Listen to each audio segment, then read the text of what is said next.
Hey guys, welcome back to the BuzWeaver channel, and in today's video we have something rather extraordinary and very important that I would like for you guys to obviously like and share, because the significance of this is extraordinary. The last several days I have more people ask me about this particular incident, this exchange during the White House briefing and with Tucker Carlson, than in the time that I have been producing content from individuals that I know who have contacted me and asked me about this. So this is a unique video to kind of reply to them, as well as to point out some things to people that may already be obvious. I also want to stress here that finding information on this was very challenging.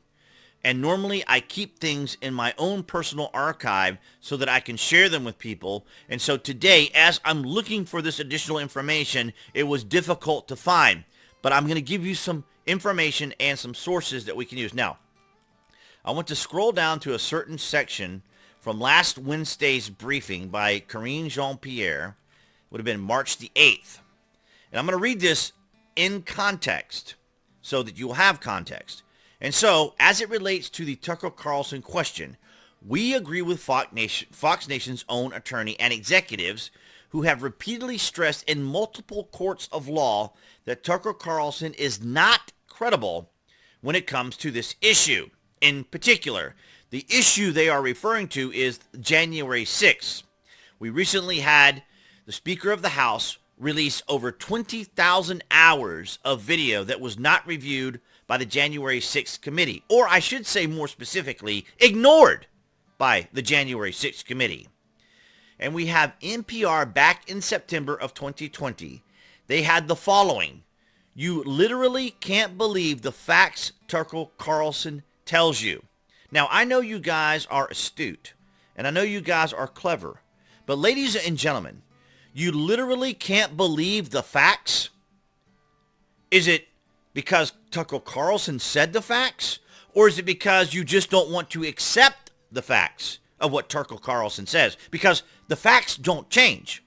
Whether Tucker Carlson talks about facts or the Democrats talk about facts, the facts are the facts. So the word literal here is not, seems to be used irresponsibly or metaphorically. Because if Tucker Carlson is stating facts, it's facts. If he's not stating facts, then it should have read, his credibility can't be trusted because Tucker Carlson isn't stating the facts. But they're simply saying, or engaging in semantics, that you literally can't believe the facts Tucker Carlson tells you. Why? If it's like saying you can't believe that Tucker Carlson said 2 + 2 is 4. Why? Because he's not on our side. He's not a Democrat operative. He is not part of the legacy media operation and apparatus. So don't you find that fascinating? You literally can't believe the facts Tucker Carlson tells you. If we can't believe facts, then what does Tucker Carlson have to do with it? Other than the fact that you don't want people to believe what he is saying. It's extraordinary. And part of this is the death of Brian Stickney, one of the officers that was allegedly killed on January 6th. Now, I want to emphasize here specifically, none of the Capitol Police officers died on January 6th, despite the fact that Joe Biden and Merrick Garland, the Attorney General Merrick Garland, said 5 officers died on January 6th. This means he's a liar. So every single thing he says in the future assumes it's a lie. So if we can't trust someone who tells us facts because they tell us facts, how is it that individuals like Merrick Garland and Joe Biden can say that 5 officers died on January 6th when they didn't actually die on January 6th? And what's even more important is, I can't find the video transcript, the video that was posted on Twitter of Merrick Garland actually saying it, as well as Biden. I cannot find them. I've looked. I have used every resource that I have, every resource that I typically use to look for these things, and I cannot find it. I would have to go back and look at older videos of other individual creators that actually showed it and see if I can find it. But even then, I doubt that I can. But As you can see here, Capitol Police Officer Brian Stickney died of natural causes, medical examiner rules. Now, this is another part.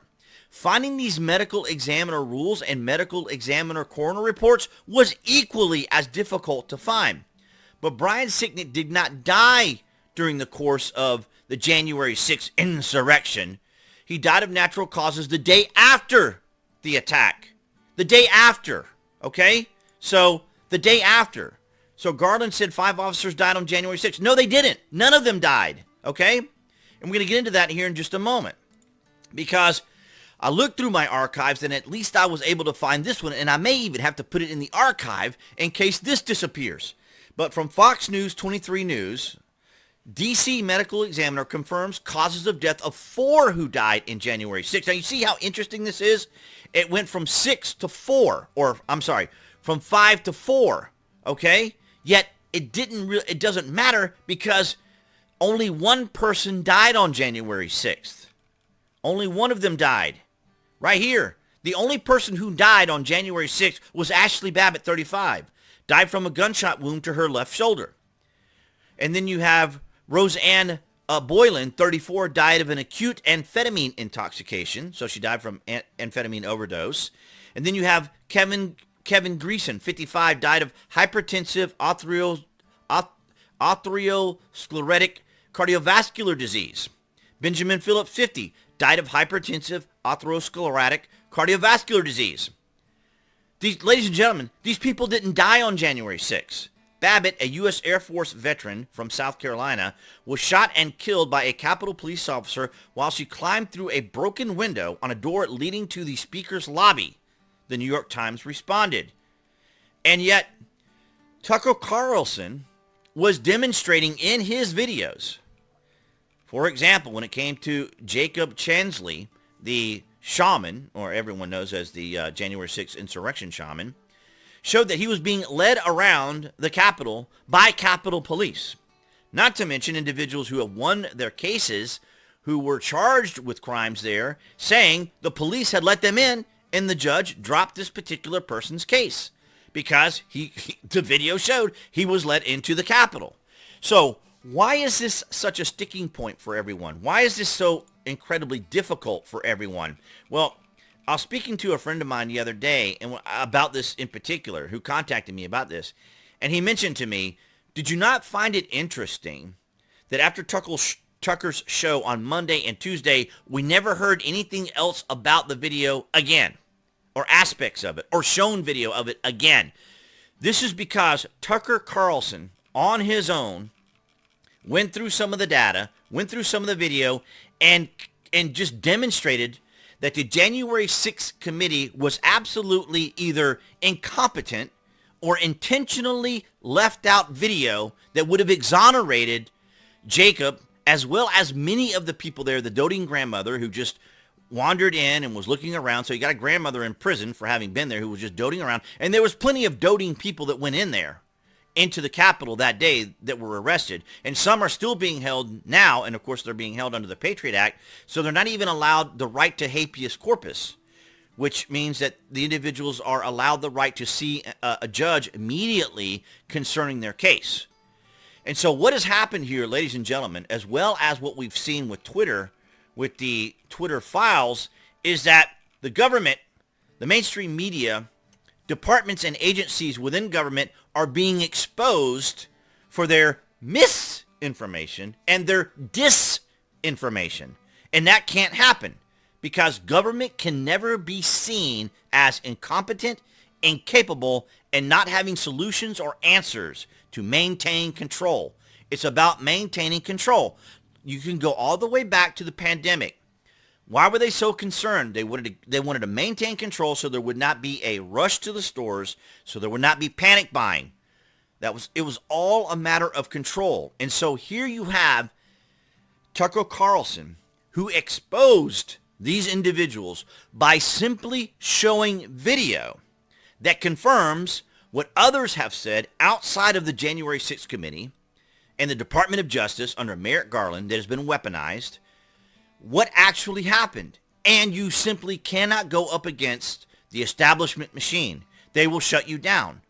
Do you remember how much these individuals on the left loved Elon Musk, loved the man, and then he bought Twitter and started releasing the Twitter files, which demonstrated that not only Twitter, but perhaps YouTube or Google and or even Facebook had dashboards so that our government could then access various, or would have access to areas of these platforms for them to pursue individuals who had wrongthink, who were saying things that were contravening what the government was saying. And that's what Tucker Carlson was doing. These are fundamental rights that we have under the First Amendment. Not only that, but to pursue the truth. We have freedom of information. And of course, Kevin McCarthy, the Speaker of the House, released the video for anyone to go through. So anyone could go through the videos if they chose to. And that's what Tucker Carlson did, and maybe others. But because we live in a society right now that has been hijacked by progressives, that have been hijacked by the establishment uniparty, we are basically walking on eggshells every single day when individuals like myself produce content. I'm a small-time YouTube creator, so I'm not anticipating that there's going to be any major, major serious issue with me as of now. Maybe years down the road once this information gets out. But I have a feeling that once we change leadership in our government, once we get a new president, things are going to be different. And I would say that they're terrified right now of a potential Trump victory because it is quite possible that he will expose them, which is why they are so terrified of Trump to begin with. Because like Tucker and like Elon Musk, they will expose the absurdity, they will expose the contradictions, they will expose the hypocrisy and the double standards and the weaponization, the political attacks, they will expose it. And the establishment uniparty is not going to tolerate that. And so when people contacted me, it was interesting to see that how inflamed they were about Tucker Carlson. Some people were more inflamed about one thing than another. But the fact that they were trying to discredit Tucker Carlson is an example, is a tactic that is used by the establishment uniparty, the progressives, and the Democrats to shut people down. And this is where we are today. Right now, in the 21st century, where our government is behaving in such a manner that is duplicitous and ridiculous and absurd. And it's like I saw a caption today that I posted on all across my social media. It's amazing how quiet 81 million people can be. And it is. Because we have gotten to a point now where government has taken control. And if you don't comply, they will pursue you. And they will find some way to shut you down, especially if you're a person of influence. Like I said, I'm a small-time YouTube channel here. So it is unlikely that I'll be any sort of a target, at least right now. But of course, as you guys participate here on the channel, like and share, I appreciate all of your guys' support and all of you across the spectrum when it comes to the various video platforms, new tech. Because right now, as you guys know, my channel is currently demonetized. Now, that was partly my own fault. But I'm looking forward to being remonetized. But I'm not even sure if this video would even be able to be monetized because of the topic. And it's so sensitive. I mean, I would say this is as sensitive as the Hunter Biden laptop story, without a doubt. Because as one of my friends said, don't you find it interesting that after Monday and Tuesday, we never heard any more from Tucker Carlson on this topic? So, ladies and gentlemen, thank you for the support. Appearing there on the screen, that would be the channel icon for those of you watching on YouTube. You can click on that to subscribe as well as to select notifications. And of course, you can support the channel by looking at the various links below, my Amazon influencer page. You guys can place your orders through that link, very much like a typical Amazon dashboard. And I'll see all you guys in the next video.